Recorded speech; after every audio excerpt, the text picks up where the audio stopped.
আসসালামু আলাইকুম, welcome back to my channel NNK lifestyles. আশা করি আপনারা সবাই ভালো আছেন। আজকে আরেকটি নতুন ব্লগ নিয়ে চলে আসলাম আপনাদের মাঝে। তো দেখতে দেখতে রহমতের রোজা, তারপরে মাগফিরাতের রোজা শেষ হয়ে গেল। এখন নাজাতের রোজাগুলো চলছে। তো এটা হলো গিয়ে আমার এই 24 রোজার ভিডিও। তো এখন তো টমেটো অনেক সস্তা, টমেটোর টক আমার খুবই পছন্দ। রমজান মাসে আমি এই নিয়ে 4 বার টমেটোর টক রান্না করে খেলাম।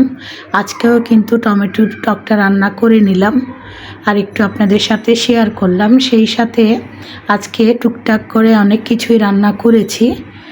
আসলে রমজান মাসে তেমন একটা সবজিও রান্না করি না, আর মাছও যদি রান্না করি ভুনা টুনা করলে কেউ খেতে চান না। তো এই জন্য আজকে মাছ ভাজা করব। আর এখানে ভাইয়ের মেয়ের জন্য কিছু মুরগি ভুনা করে নিচ্ছি, মানে মাছ ভাজা করব। মাছ ভাজা করার মাছগুলো বের করে রেখেছি ফ্রিজ থেকে, ওগুলো মশলা মেখে রেখে দিব নর্মালে, এটা খাওয়ার আগে আর কি, যে সময় সেহরি কিংবা সন্ধ্যা রাতে ভাত খাওয়া হবে তখন ভাজা হবে। তো আবার সাজনা নিয়ে এসেছিলেন, যেটাকে আপনার সজনে ডাঁটা বলে থাকি। তো সজনে এই সবজিটা আমার আর মায়ের এত পছন্দ, তো আজকে শুধু বেগুন, টমেটো আর সজনে ডাঁটা দিয়ে নিরামিষ রান্না করেছি। সেই সাথে টক রান্না করলাম টমেটোর, ভাইয়ের মেয়ের জন্য মুরগি ভুনা করলাম, আর রুই মাছ মশলা মেখে রেখে দিব, এগুলো আর কি ভাজা করব।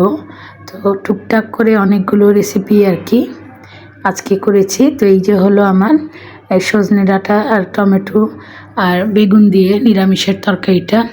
এটাতে যদি ডালের বড়ি দেওয়া হতো তাহলে কিন্তু আরও বেশি খুবই মজা লাগতো। তো ডালের বড়ি বাসায় ছিল না, ওই জন্য দিতে পারলাম না। তবে সজনে ডাঁটাটা আমার আর মায়ের কাছে খুবই ভালো লাগে খেতে, এই জন্যই মা নিয়ে আসেন অল্প অল্প করে, আর অল্প করে রান্না করি তাহলে খাওয়া হয়ে যায়। তো এদিকে রান্না বান্না করব, সেই সাথে এই ছোলা রয়েছে, ছোলা আর আজকে করব না, পেঁয়াজুর ডালও করা আছে। পেঁয়াজুর ডালে পেঁয়াজ আর কাঁচামরিচ, ধনিয়া পাতা এগুলো দিয়ে মেখে রেখে দিব। আর একটু খিচুড়ি রান্না করব, ডাল আর চাল দিয়ে লিকুইড খিচুড়িটাও হয়ে গিয়েছে। তো রমজান মাসে মানে টুকটাক রান্না বান্না, ইফতারি তৈরি, সেই সাথে নামাজ কালাম সব কিছু মিলিয়ে বেশ ভালোভাবেই চলে যাচ্ছে। দেখতে দেখতে আর কয়েকটা রোজা রয়েছে, আর এই রোজাগুলোতে একটু কাজ বেশি পড়বে, কারণ সামনে যেহেতু ঈদ চলে আসতেছে, ঘর পরিষ্কার করার একটা ব্যাপার আছে। অলরেডি আমরা ঘর পরিষ্কার করা শুরু করে দিয়েছি, এক একটা রুম করে ছাড়তেছি। তো এখানে এই যে রুই মাছ যেগুলো বের করে রেখেছিলাম, ওগুলো সুন্দর করে ধুয়ে মশলা মেখে এখন রেখে দিব ফ্রিজে। আর মানে দেখা যাচ্ছে যে ঘুম থেকে ওঠার পরই কাজ আর কাজ, মানে কাজ করার পরে রান্না বান্না, তারপরে ইফতারি তৈরি, তারপরে ইফতার করার পরে আর মানে মনে হয় যে শরীরটা আর চলে না, শুয়ে থাকি। তারপরেও আবার রেস্ট নিয়ে চা তৈরি করি, ভাত রান্না করি, তারপরে আবার নামাজ পড়তে হয়, তারাবির নামাজ, সেই সাথে এশার নামাজের সাথে তারাবির নামাজ পড়ি। তো এইভাবেই আর কি ভালো মতোই আলহামদুলিল্লাহ রোজার মাস যাচ্ছে।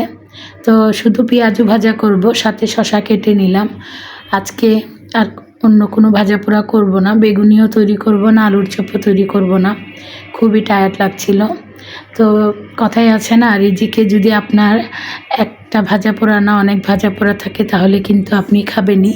তো আজকে তো আমি শুধু পেঁয়াজু ভাজা করেছি, আর সেই সাথে ছোলা ছিল, তারপরে শশা কেটেছি, তারপরে আপেল একটা ছিল, আপেলও কেটেছি, ভাইয়ের মেয়ে শরবত করেছে। তো এই যে আমি পেঁয়াজগুলো ভেজে নিচ্ছি।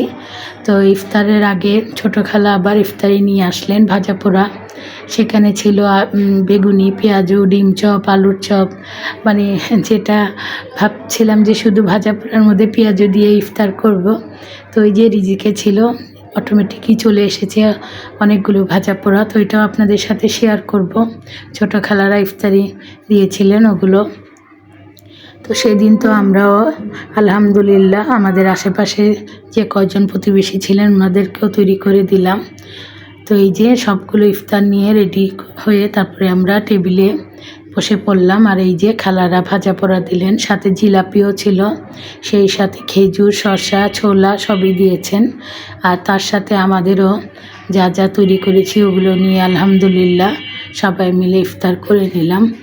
তো আমার আজকের ভিডিওটি দেখে যদি আপনাদের ভালো লেগে থাকে তাহলে অবশ্যই লাইক দিবেন, কমেন্টস করবেন। যারা যারা আমার এই চ্যানেলে নতুন যুক্ত হচ্ছেন, আমার চ্যানেলের ভিডিও দেখে যদি আপনাদের ভালো লেগে থাকে তাহলে অবশ্যই আমার চ্যানেলটি সাবস্ক্রাইব করে দেবেন এবং পাশে থাকা বেল আইকনটি অন করে রাখবেন। তাহলে নতুন কোনো ভিডিও ছাড়া মাত্রই চলে যাবে আপনাদের কাছে। দেশ এবং দেশের বাইরে যে যেখান থেকে আজকে আমার এই ভিডিওটি দেখছেন, আপনাদের সবাইকে জানাচ্ছি অসংখ্য ধন্যবাদ।